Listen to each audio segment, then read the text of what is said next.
Hi there. Thanks everyone for joining us today. We are doing another fabulous panel for the Writers Workout Conference. And hi, I'm S.E. Reed, the author of The First Wives. It's an adult thriller. Check it out.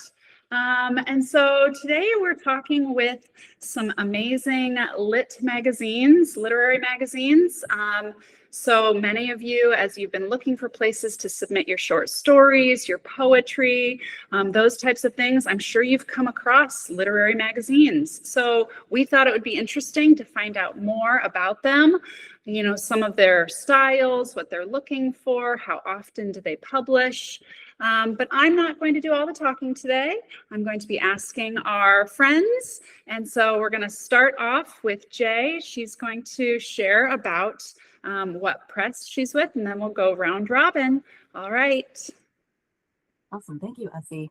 Hello, my name is Jay Aja, pronouns they, them, he. I work for the University of Tampa Press, and we publish the Tampa Review. This is our recent issue, number 70. It came out in December. Are we going by question or I can just go through? Nope, that's perfect. Thank you so much for your introduction there, Jay. So next up, we have Miah. Hi, folks. My name is Miah Jeffra, and I'm the founder and managing nonfiction and hybrid editor for Foglifter Press, which is a biannual literary magazine and also a queer and trans literary compendium. Okay, I guess I'm next. I'm Kolby Granville. I'm the founder and editor of After Dinner Conversation.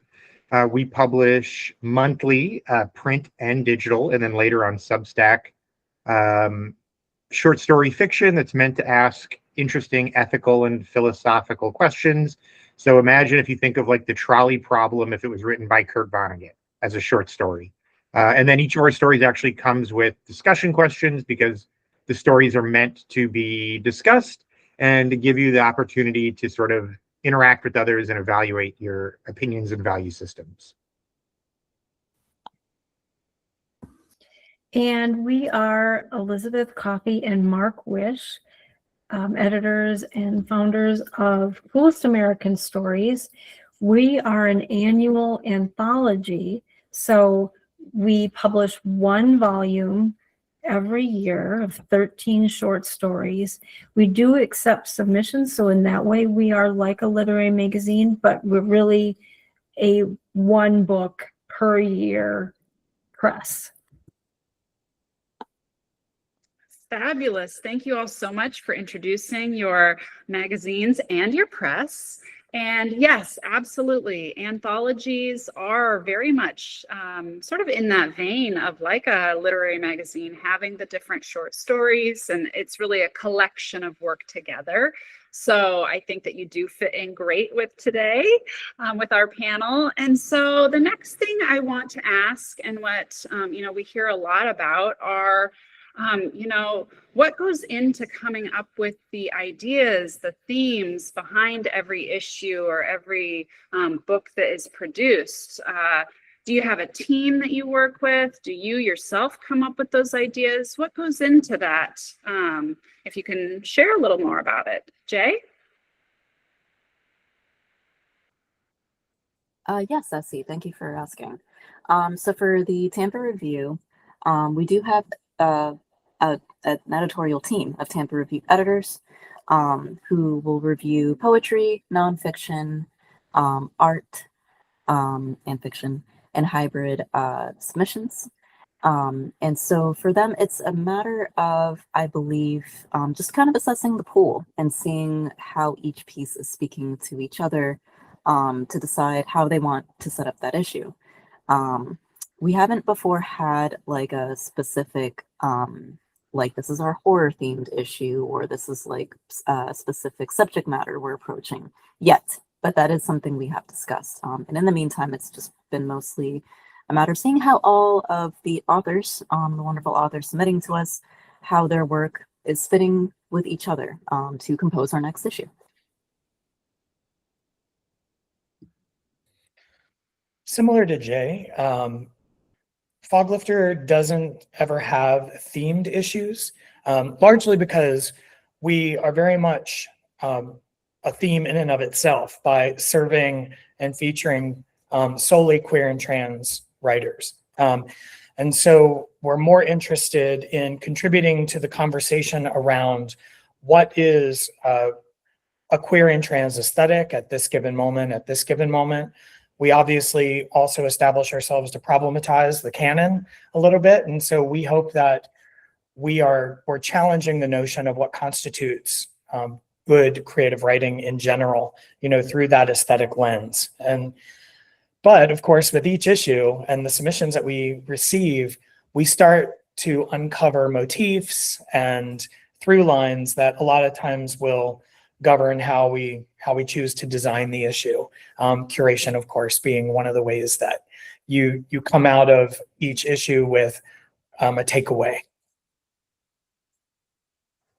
And for after dinner conversation, there's a lot of literary magazines, as you guys know, probably 4,000 at last count I saw. And a lot of them are in sort of the prestige business, right? Like they publish whatever comes in the door that's the most well-known name or is the best writing, probably in that order of priority. But what you're hearing from a lot of us, and this is equally true for us, is we work in a very narrow niche. So we actually score submissions on two criteria. One is the quality of the writing, and number two is this the kind of thing we publish? Because we get stories all the time that are wonderful stories, and it's just like, look, it's not asking any kind of question. And so, one of the things I did early on in my foolishness is I posted on the discussion thread for CLMP, which is sort of the trade organization for literary magazines and presses, and said, hey, should we have like a list of like things that are amazing but just don't fit your thing? Because I've got stories that anyone would be happy to take that we're turning down. And I'd love to put those into a folder or an Excel sheet or a Google sheet and just say, hey, like, have at it, guys. Like, these are all great stories if they fit your criteria. And what I found was that they universally said no. And the reason they universally said no is because the vast majority of literary magazines just publish the best thing that comes in the door. And so they don't really stick to a thing, even though some of them say they do, with many of the exceptions being in this discussion group right now, which is really cool to see. So for us, if we get a story that's fixable writing, but a really clever idea, we will publish it, but we will never publish a story that is really great writing that isn't what we do. For Coolest American Stories, we don't have a theme per se. And in fact, we try to make sure the stories in each volume are rather dissimilar one to the next. And even looking back on the stories we published in previous years, we try to continue to make things different, which is not easy as we go into our 5th volume. We do have one word we think about and we've thought about from day one, and that is the word interesting. We have it on the cover of each volume. If you go to AWP or any book fair we have, it says interesting writing. That's our whole thing. And some people come up to us at book fairs or people who are writers and say, what do you mean by cool? We equate cool with interesting. And I know that's a bit of a jump, but in our mind, if something is interesting, it will diversify the audience. It will widen the audience. And if you have a wider audience, almost by definition, kind of sort of, it'll be at least a little more diverse. And really what we're trying to do underneath this is make the story, the short story form, not just storytelling, not just narratives, but short stories, as interesting to as many people as possible. And our fear is that a lot from what has already been said, a lot of literary magazines go with the big name. They go with, oh, I'm going to publish this person because this person has my agent. I want my agent to be happy so they could sell my novel. I mean, I've been there. I've been at several literary magazines. We throw all that out the window. We don't care what your name is. We don't care how many pubs you have. We don't even ask for a cover letter. It's got to be an interesting story. And even toward that end, when we come to quality of writing, we will we will buy a piece, sign a piece that the writing is iffy, and we will work with the author to, within the voice of that particular story, or so we think, try to bring it up to the level of writing of the previous volumes that we have. But anyway, bottom line, interesting. Well, thank you all so much. So that I love that you're looking for interesting pieces. And I think it's interesting that all of you really don't advertise to a specific theme. Really, the theme is that you all want unique pieces, great writing. You're open for submissions for that. And so that kind of leads into my next question about submissions. So if I write something and I think it sort of is good, it's interesting, I'm trying to find a home for it, what does that process look like for you? What does it for the writer? How do I send something to your organization? And when I do, how long can I expect maybe to wait to hear back? Do you respond back to every piece that you receive? Do you give feedback to every piece that you receive? Or do you have just a general yes or no? If you don't mind sharing, I think that's a good part in this. So, Jay? Yes, thank you, Essie.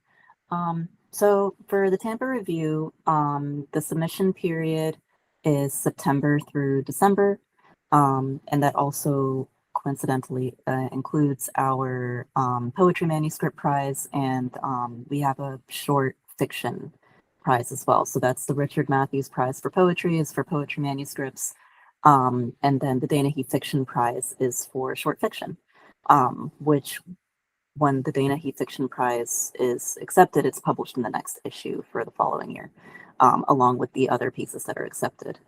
So September through December, they're submittable.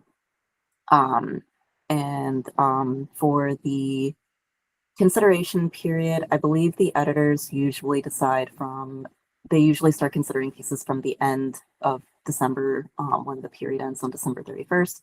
So starting January through, I would say I've seen all the way up to like June, or maybe even trickling into those last final months before the next submission period opens.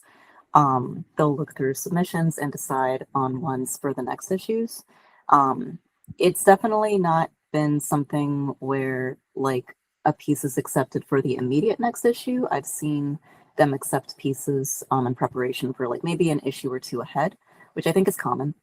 And there are some fees for the submissions. They include a small processing fee of $3 for poetry and $4 for prose, so including nonfiction and fiction. And then for the Dana Heath Short Fiction Prize, I believe that amount is $20 for the submission fee, with a $1,000 prize.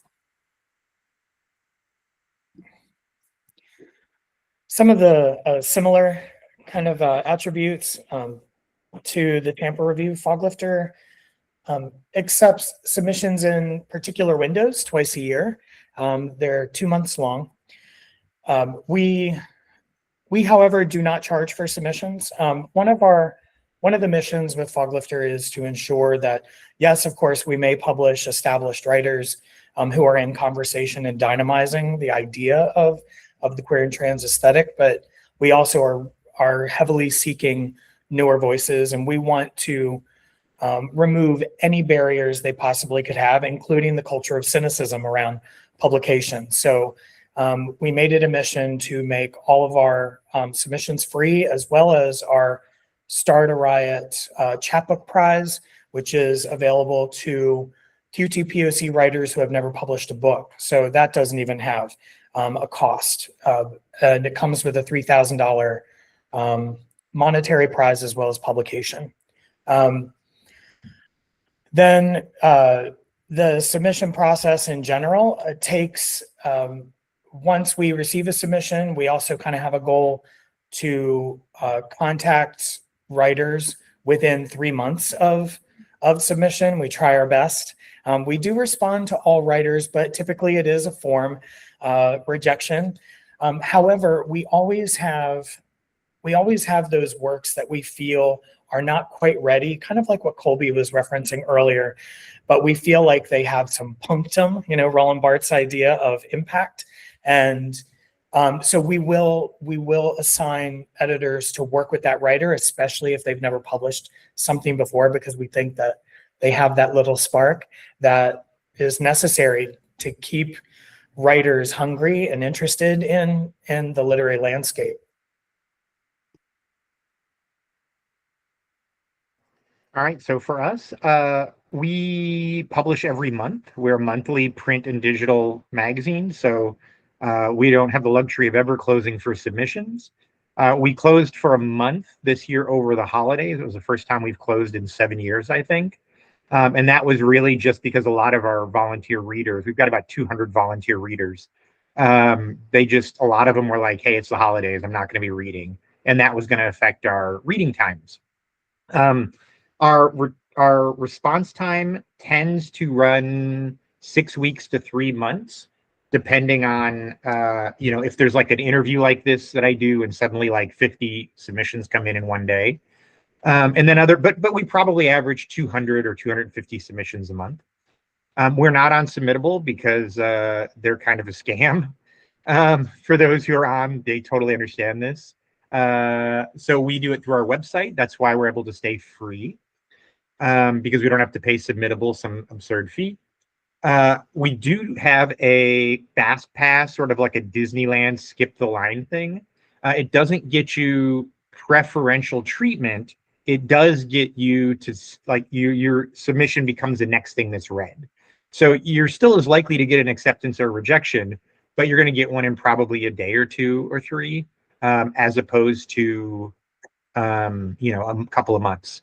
The reason that we do that is because we found that for some authors, they just have more money than time. And they're just like, look, I really feel strongly about this piece and I really want to get it as many places as I can. And so we started doing that initially at $3 or $5 each. And we really, very quickly, that became like 80% of our submissions. And we were just like, no, like we want to get to the regular submissions.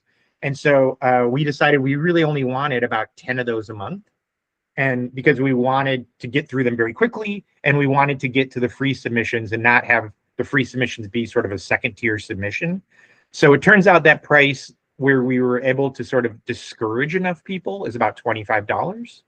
And at that point, it's like, look, would I recommend you do that? No, I wouldn't. I'd recommend you sit on your hands. But for some people, they're just like, I don't care. It's $25. I spend that the way I buy a pack of gum.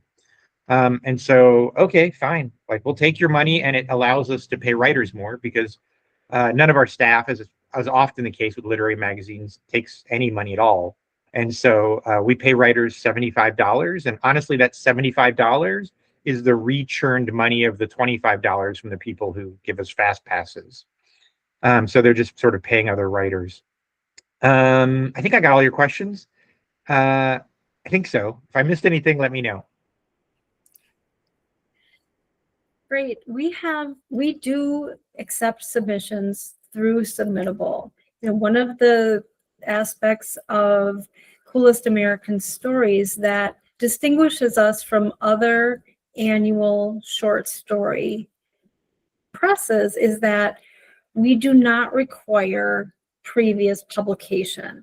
So as Mark mentioned earlier, we don't have space for people to add a cover letter because we don't want their list of prior submissions for that particular piece or any other publication, because we really are reading the story, and we don't want to we don't want people to think that their credits will affect our decision-making process.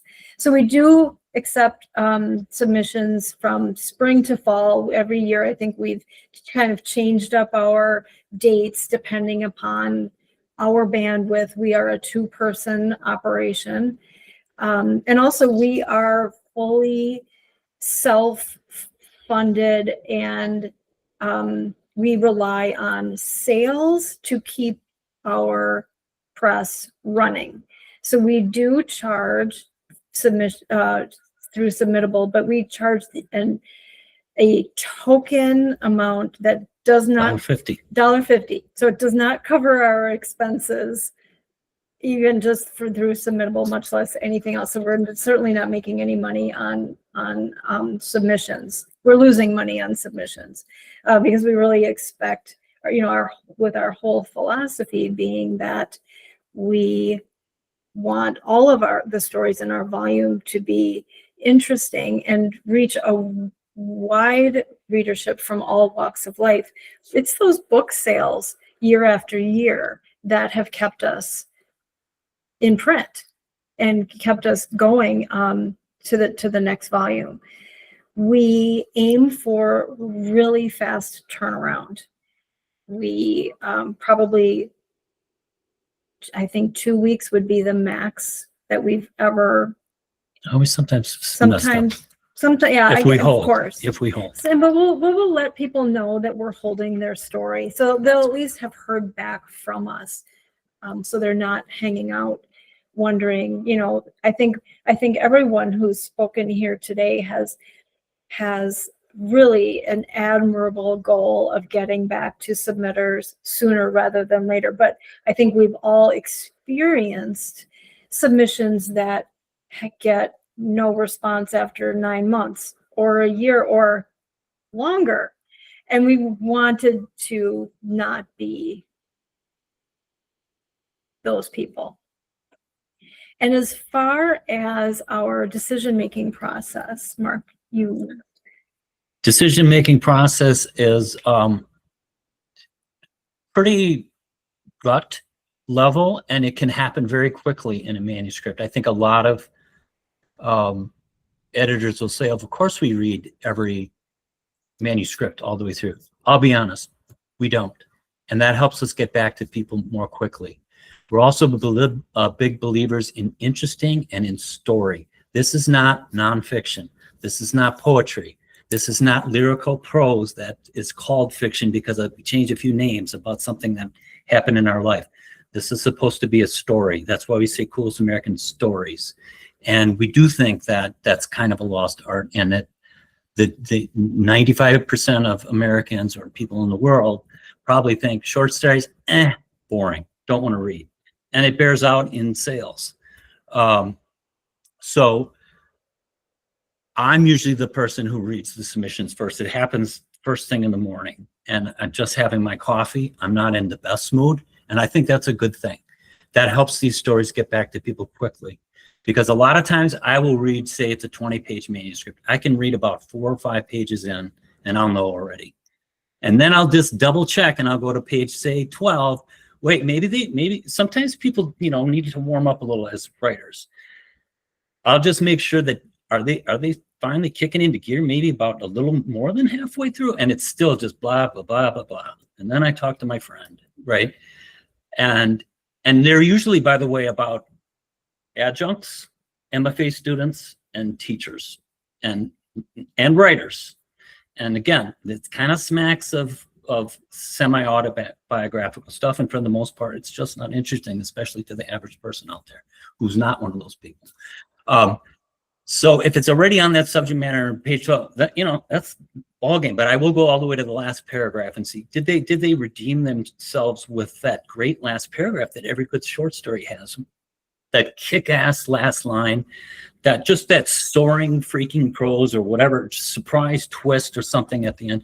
And you'll read some of these and it's not even there. So I can probably get a manuscript to go through one if it's already showing signs of not being that interesting in, I don't know, 15 seconds, 20, maybe it's 30 seconds really.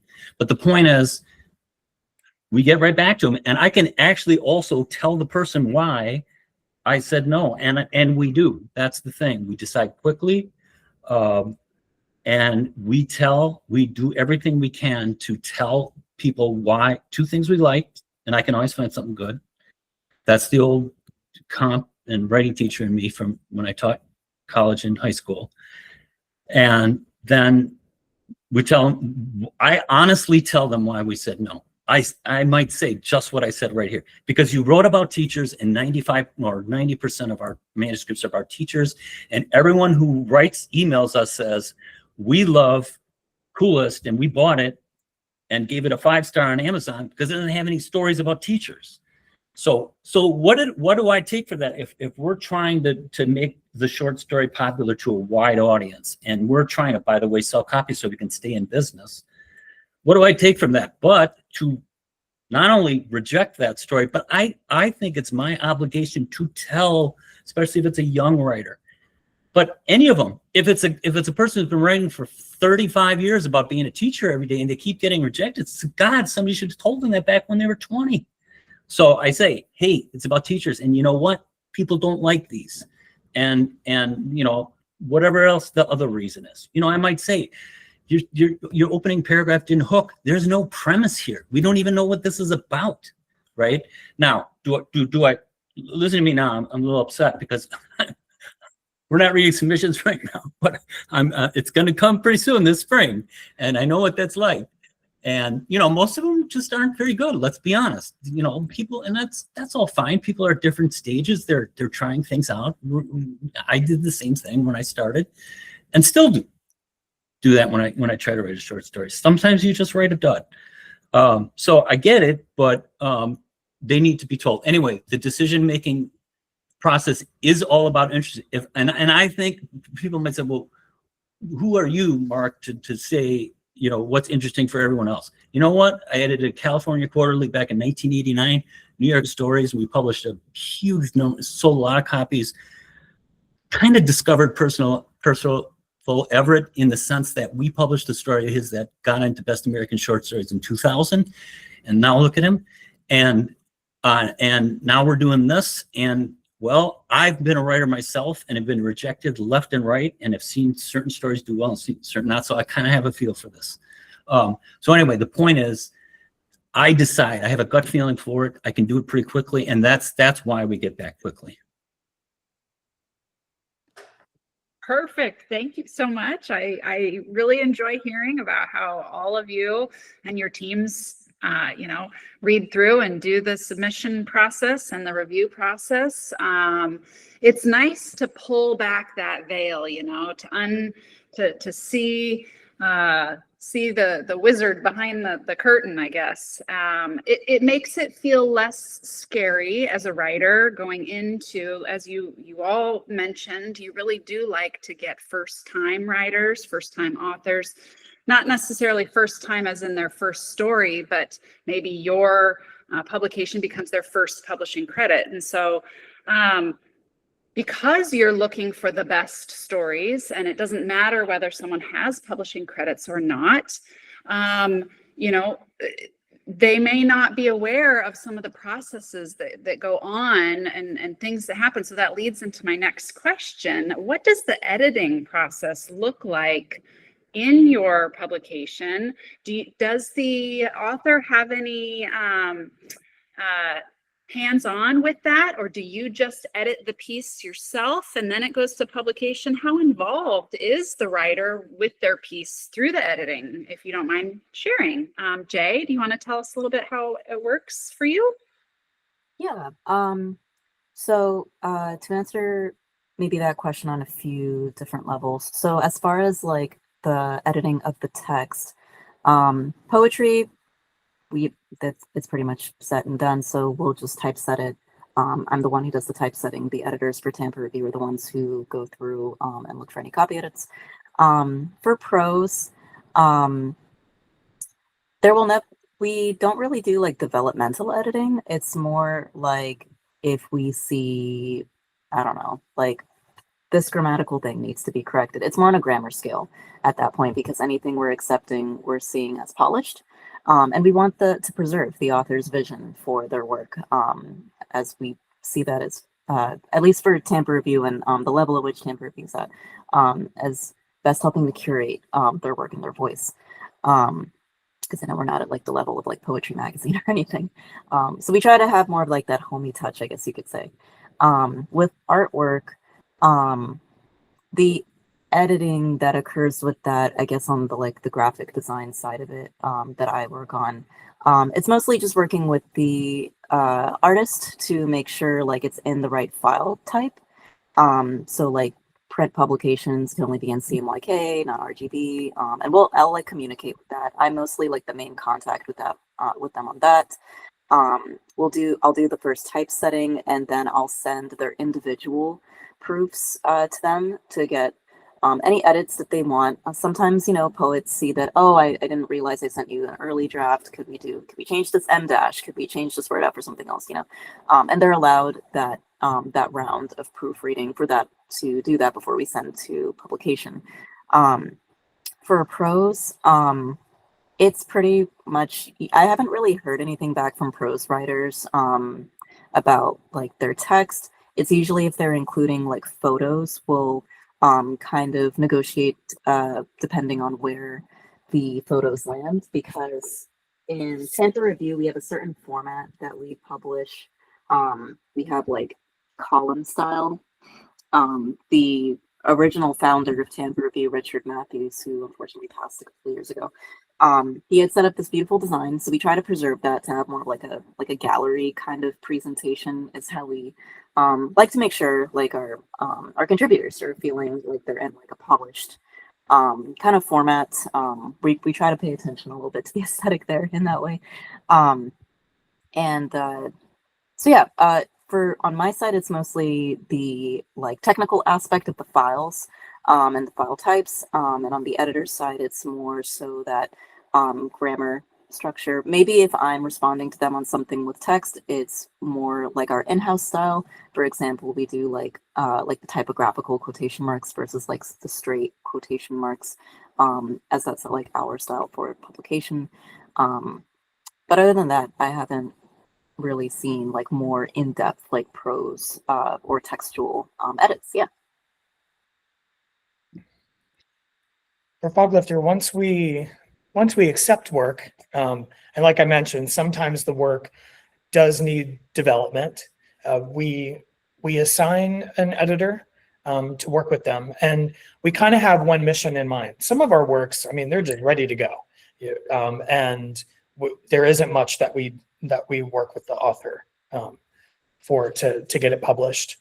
But the ones that we do, and I would say maybe it's about a third to a half, depending on the issue, we will have a developmental editor with them. And the question that we typically focus on is, how do the rules of the work within the work serve the intention of the work?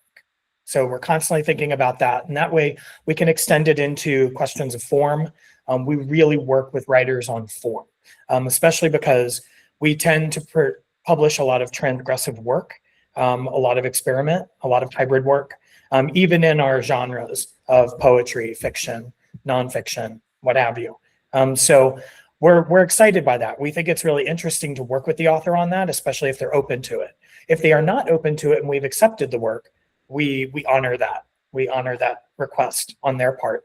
But typically they find it really exciting to work with our writers, because we have a staff, an editorial staff of about 16, and they're all published writers. Dior Stevens, Milo Todd, Kanika Agrawal. I mean, it's, they're at the top of their game, and so they love giving back in that way.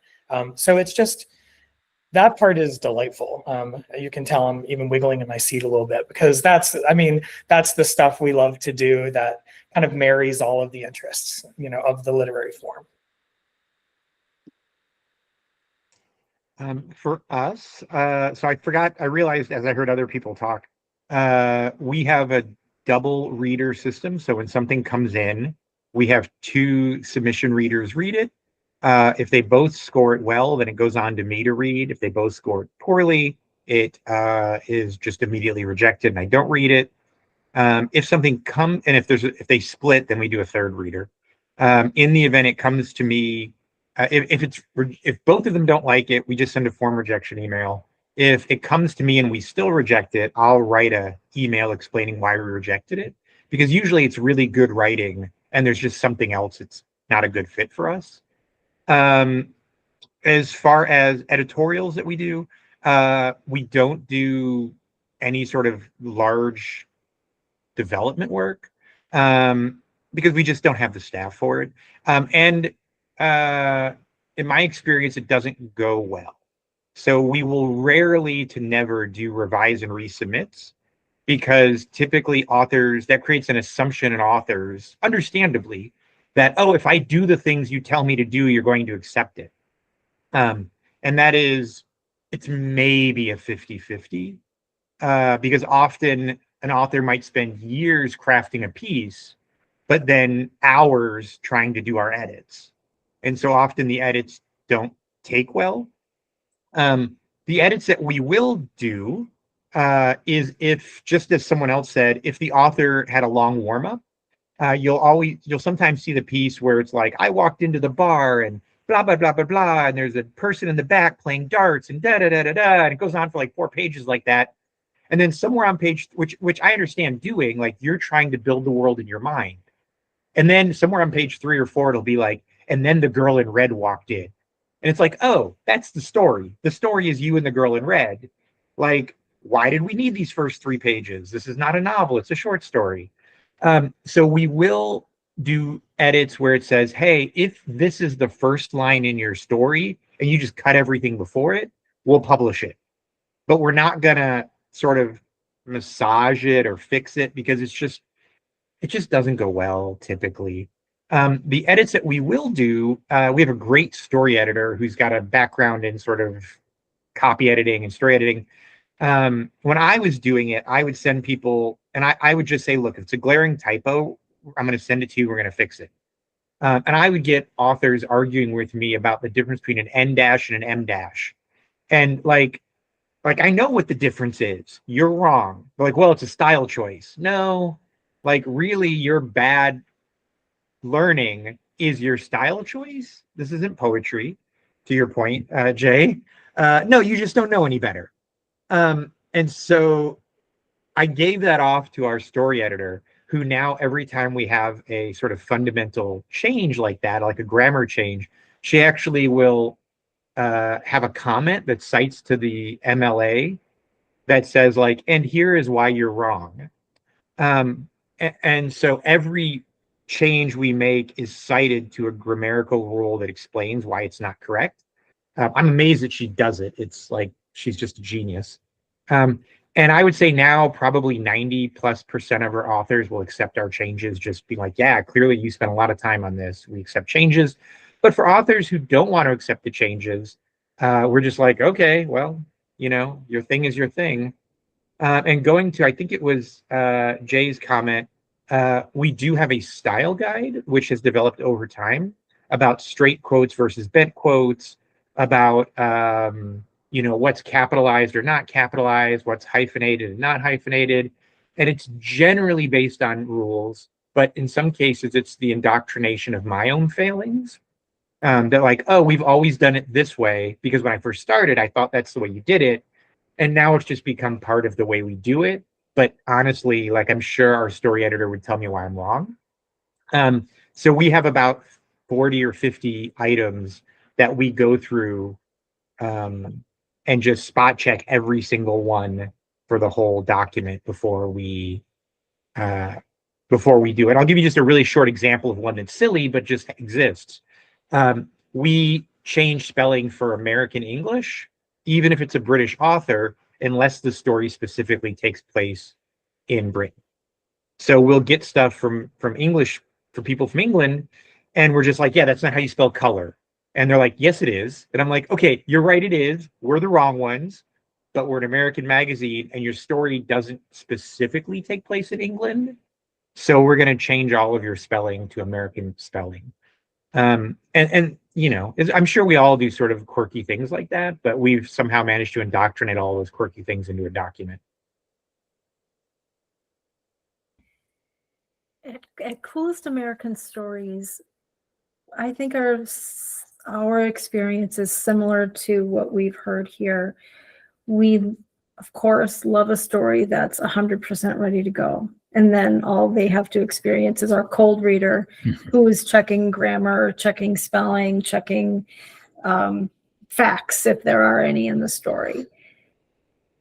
And that is a person who we hire out from a Big 5 publishing house who has lots and lots of experience doing this and has worked with us from the beginning. And that's a really useful process.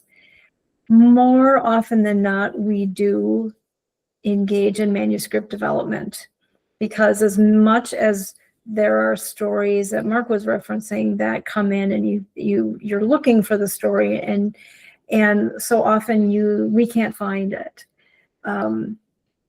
Many other times we can see that there's a story there. There's a gem of an idea that is fascinating. We know our readers would love it. We know that they've come upon something that is different, and we're excited when that happens. And if the story feels like it could benefit from our experience as writers, as publishers, as people who've worked in publishing for, between us, I mean, how many? Like 50, 60 years. Right.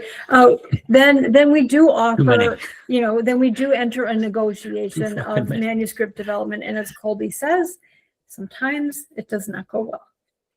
Sometimes it goes great. And we've been so delighted to work with writers who were interested in the editing process. I can see we're at time.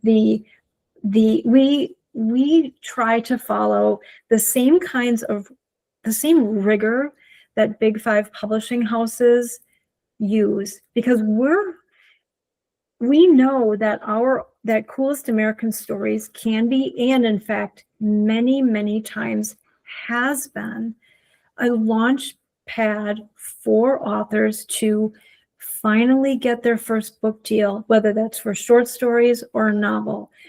One of our authors had a novel that had languished for 10 years, and after she was in Coolest American Stories, she signed a 6-figure deal. So we know that when we apply that rigor to the stories that we either develop or accept outright, we are judging ourselves and the stories in our volume at that level.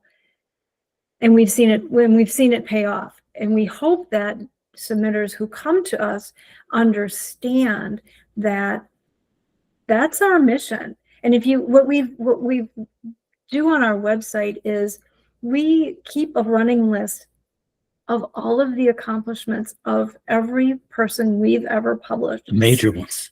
Major, not everyone. No, but the major accomplishments. The book deals the agent's gotten, the push carts won, stuff like that. And it's delightful how this list continues to grow. People can say that being in Coolest has furthered their career. It's a really wonderful feeling for us that we have been, played a small part in that.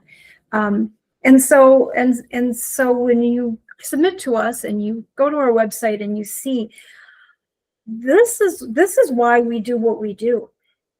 Look where you can go. And just to follow up on that, it's on the homepage, by the way, on the right-hand side, and you can scroll and scroll and scroll. It's quite long. We only had 13 authors. Volume 4 volumes, it's like 52. Some of them are in twice. It's like 48 authors. There's like 48 things, and like half of them are book deals or agents or major awards won. Yeah. And bear in mind, we've only had S.A. Cosby was our one big name. Lee Martin Pulitzer Prize finalist. Okay. But most of these people have no credits or next to none. And this is what happens to them. So all this to say is that the standards are high. Elizabeth works at Random House. She's VP there. And I've had, I don't know how many agents, I've done some things, had some misfortune because I was accused of appropriation. So I'm kind of out of the game now. But there was a time when I dealt a lot with agents. Like I said, I was the founding fiction editor of New York Stories. We dealt with Big 5, New York City, commercial kind of, including literary fiction, saleable, high quality stuff. That's what we bring to bear here. And so I think for some of the authors that are just out there, even getting my responses where I say, no, these two things we didn't like, or your readers aren't going to like this. Or even when we sign a story and it says in our contract, we can change everything. We even say it. We even have the right to change the title if we want. So it's very clear. We could totally rewrite the story if we want. And they read that and they sign it and they get paid their $100 for the story. But the thing is, some of them come to us thinking, boy, we hope they do this, what they did for, whoever the last person was, that then went on and got an agent or went on and got their collection signed by University Press. Some of them, I think, don't know that going, and that's why I hope people who hear us in this, who are thinking of submitting, is if you kind of want to not get in that kind of high level of like the old striving for excellence thing that I think us boomers were brought up to. Vince Lombardi, you got to win, you got to be in the top, all that. And by the way, not only do we have to sell copies, we strive to have a high percentage of 5 stars from readers, because we believe in readers not just buying our books. That doesn't satisfy us. We want them to like the books, to love the books, because we want the stories to reach the heart, not just for us to make the sale. And I think, again, that's a major problem with publishing right now, is agents, even major publishing houses, we just want to sell the books. We don't give a damn whether people like them or not. We just want to make money. We want the whole process to go well. So if you're not into that, just don't submit to us, because we will A, turn it down, or B, if we sign you, you might be in for what you think is a very unpleasant thing. And we think, I can bill out to do this for a lot of money. I have, and for whatever reason, we decided to do it with Coolest. And if you don't want that for free, then don't submit, really, is the thing. But I mean, just that kind of gives you an idea of our editorial process. It's high caliber. It's like, take no prisoners. It's not one wasted word. Every freaking comma's got to be right. But it even goes to the quality of the storytelling. So anyway, we do have a higher level of 5-star reviews and average of reader reviews on Amazon than Best American Short Stories and O. Henry every year. Just you can look at it right now. Ours are around 4.8, 4.7. There's generally around 4.2, 4.3. So there's a lot of people that say right online, right on Amazon, I was bored to tears by this year's Best American Short Story. And they don't quite say that. We got a couple of haters that probably for right now, we're probably going to get a 1-star with nothing written on it because I'm saying these things. But that's what we're going for. So if we're tough love. That's what we're about. Well, hey, that's okay, because you know what that says to me? That says passion. And I think that's what I'm going to take away from this wonderful panel today, is the passion that each of you and your teams and your magazines and your books have for the authors, for the writing. And it's an exciting time to be an author and to have so many wonderful places that we can submit our work. So we're closing in on our time here, so we're going to end our lovely panel today. Thank you all so much for participating. It has just been a joy, and I know that all the viewers here at the Writers Workout free conference will have thoroughly enjoyed this presentation. All of your magazines and publications information will be in the notes for this video. So hopefully you'll get some great new submissions from our viewers today and people who participate in events at the Writers Workout. And so again, thank you so much. Does anyone have any final words or thoughts? If not, we're gonna wave goodbye and thank you all so much. All right, thank you. Thank you for hosting. Thank you. Thank you. Much. Bye-bye. Thank you.